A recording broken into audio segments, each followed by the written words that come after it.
just in Islamic Republic of Iran, is working to permanently sever itself from the global internet, a global strategy or economic suicide? Hook, this is a digital declaration of independence that could redraw the map of the online world. The Islamic Republic of Iran is accelerating a years-long project to permanently disconnect from the global internet, aiming to replace it with a state-controlled, internal network. This isn't just about censorship. It's about sovereignty, survival, and a direct challenge to Western technological dominance. But at what cost? Proponents hail it as the ultimate defense against foreign interference and cultural invasion. Critics call it a catastrophic act of self-isolation that will cripple an already struggling economy and sever its people from the world. Who's right? Is this a masterstroke of authoritarian resilience or a historic blunder that will doom a generation? Context and background to understand why Iran is taking this drastic step now, we have to look at a perfect storm of geopolitical pressure, technological ambition, and a fundamental shift in U.S. foreign policy. The concept of a national information network, or halal internet, isn't new for Iran. Plans have been discussed for over a decade, with periodic crackdowns during protests and a gradual tightening of digital controls. But the pace has changed dramatically. The catalyst: the foreign policy of the current Trump administration.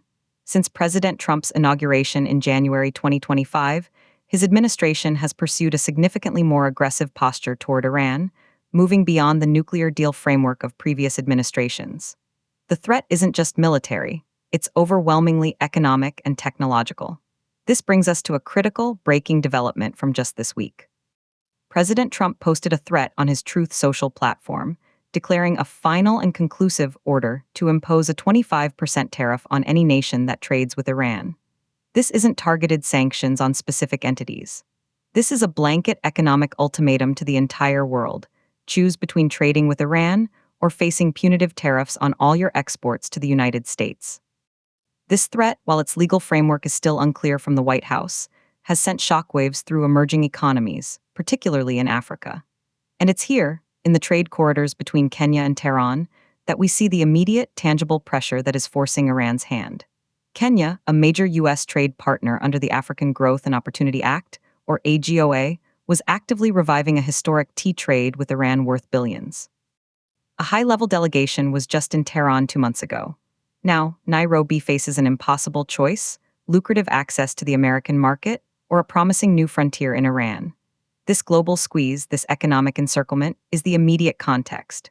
Iran's leadership appears to be calculating that if the world is being forced to choose, then Iran must build a world of its own, digitally and economically. The push for a sovereign internet is the digital fortress to match this economic siege mentality. The claim side A, a necessary digital fortress supporters of Iran's digital sovereignty plan, argue this is not an act of isolation, but of national self-preservation and technological independence. They point to a long history of what they call Western cyber aggression. Proponents argue that platforms like Twitter, Facebook, and Instagram have been used as tools for foreign-backed regime change, pointing to the role of social media in the 2009 Green Movement and the 2022 protests.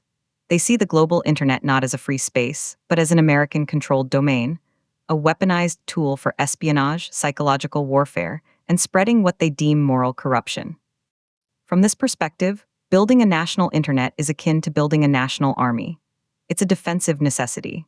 Officials argue it will protect critical infrastructure from cyber attacks, which they frequently blame on the US and Israel. They claim it will safeguard national data from being harvested by American tech giants and their intelligence agencies.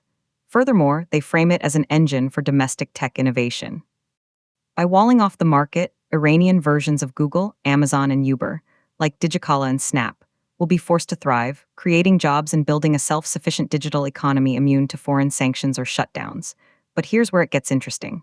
The recent Trump tariff threat is seen by this side as validation of their entire strategy. They argue, you see, the West will always use economic connectivity as a weapon. They will choke you with the very ties they encouraged you to build. Therefore, preemptively building a separate digital and economic ecosystem is the only logical path to long-term regime security and national sovereignty. It severs a critical pressure point. If Iranian businesses and communication are already operating on a separate network, external economic threats have less direct disruptive power. Proponents say this move will finally allow Iran to develop according to its own, Islamic and national values, free from what Supreme Leader Khamenei has long called the cultural onslaught of the West. They see it as the ultimate declaration of technological independence in a bipolar world. The counter side B, catastrophic self-isolation. But wait, there's another side to this story. Critics, from Iranian tech entrepreneurs to human rights activists and international economists, see this not as a fortress, but as a digital tomb. They argue this policy will have devastating, multi-generational consequences. First, the economic impact. A national internet would be a death sentence for Iran's already sanctioned private sector. It would cut off Iranian businesses from global supply chains, cloud services, software updates, and international customers. How can a startup in Tehran compete or innovate if it cannot access the latest global research, development tools, or investment platforms? It would cement Iran's status as an economic pariah, not defy it. Opponents counter that the supposed benefits for domestic tech are a myth. Innovation thrives on exchange, competition, and exposure to new ideas. Sealing off the digital environment will lead to stagnation, inferior technology, and a brain drain of the country's best and brightest, who will flee to remain connected to the global community. They point to the existing, heavily filtered internet in Iran, which is slow, expensive, and unreliable. Expanding this into a full national network would cripple productivity for everyone from university researchers to freelance designers. Furthermore, critics argue this is fundamentally about control, not security. It's the final tool for total information monopoly. On a sovereign internet, the state can completely erase dissent, rewrite history, and monitor every single digital interaction of its 85 million citizens with zero external oversight. It eliminates the last remaining cracks in the information wall where VPNs and encrypted messages could slip through. For the ordinary Iranian, this means being trapped in a digital bubble where the state dictates all news, all entertainment, and all social interaction. It severs familial and cultural ties with the massive Iranian diaspora. It would be an unprecedented social experiment in mass isolation. And here's the part that will surprise you: this move could actually backfire geopolitically. By completely removing itself from the global digital conversation, Iran may lose its ability to project its narrative and influence abroad. Its voice in regional disputes, its cultural exports, its ability to shape opinions, all diminished. Critics see this as the act of a regime choosing absolute control at home over any form of meaningful engagement abroad, ultimately making the country easier to isolate and demonize. The evidence, what the trade, data, and precedents show, so who's right? Let's look at the evidence and the real-world pressures. While we lack internal data on Iran's internet project, the immediate economic pressure is quantifiable. Look at the Kenya-Iran case triggered by the Trump threat. Kenyan exports to Tehran, primarily high-quality black tea, surged to 6.8 billion Kenyan shillings in 2023. That's a massive, growing market. Kenya exports over 70 billion shillings worth of goods to the US under AGOA, a program just extended to 2028. This duty-free access supports Kenya's apparel sector, which employs over 66,000 people directly. The data suggests a brutal cost-benefit analysis for any nation. The US market is orders of magnitude larger and more stable.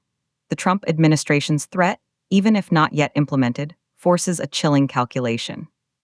If this pattern repeats with other Iranian trade partners like China, India, and Turkey, all of whom have far larger trade volumes with the US, Iran could face a de facto global economic blockade far more effective than standalone sanctions. Experts note that attempts at national internets have precedents, with mixed results. North Korea's Kwangmyong network is the most isolated model, but it exists in a totalitarian state with a completely different economic structure. China's Great Firewall is often cited, but experts crucially point out that China remains deeply connected to the global internet for business and academia. It filters and monitors but does not fully sever. Its tech giants like Alibaba and Tencent compete globally. Russia's sovereign internet law, tested during its invasion of Ukraine, has had severe impacts on connectivity and business, but again, it is not a full disconnection.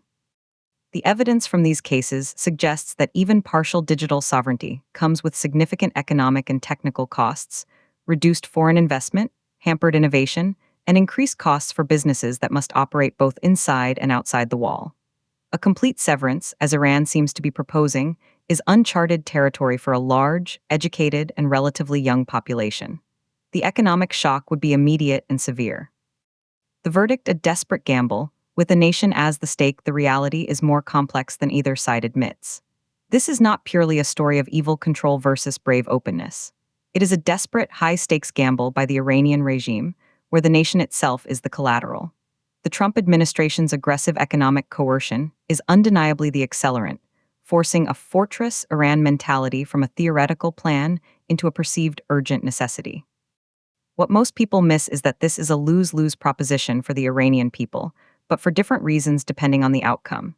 If the national internet is fully implemented, they lose connection to the world, with catastrophic effects on education, medicine, business, and simple human contact with family abroad.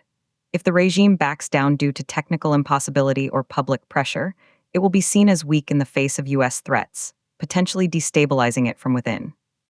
The uncomfortable truth is that this policy is likely less about creating a vibrant, alternative digital ecosystem and more about regime preservation at any cost. It prioritizes political control over economic vitality and the aspirations of its citizens. The technological hurdles are immense: building cloud infrastructure, maintaining hardware without foreign parts, and preventing a total collapse in quality. The social hurdles are even greater.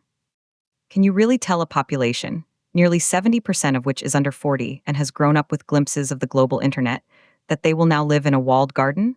This move may be the starkest manifestation, yet of a fragmenting world into competing digital and economic blocks. Iran is choosing, or feeling forced to choose, a block of one. Impact and what's next for ordinary Iranians, the impact is terrifyingly personal. Imagine a university student unable to access international journals for their thesis, a doctor unable to consult the latest global medical research, a family unable to video call with relatives in Los Angeles or Toronto, a programmer whose skills become obsolete outside Iran's borders, a small business owner whose online store vanishes from the global web. This is digital suffocation. What to watch for next? First, the technical rollout. Will it be a sudden flip of the switch, or a gradual strangulation? Second, the international reaction. Will the Trump administration's tariff threat become formal policy, solidifying the economic siege that prompted this? Third, and most crucially, domestic resistance. Will Iranians find new ways to breach the digital wall, or will this spark a new form of offline, decentralized protest? The coming months will test whether a modern nation can truly sever its own nervous system and survive. Conclusion: so, the debate is clear: digital sovereignty for regime survival versus economic and social suicide through isolation. The Iranian leadership sees a wall as its only protection. Its people risk being buried inside it. Now I want to hear from you. Are you team digital fortress or team catastrophic isolation? Do you believe a nation has the right to a sovereign internet, or is connection a universal right? Drop a comment below. Let's get a debate going. What do you think? Drop a 1 if you see this as a necessary defense, a 2 if you see it as a historic mistake. Share this with someone who needs to see both sides of the story. Subscribe to Kenya News, update today for more breaking news.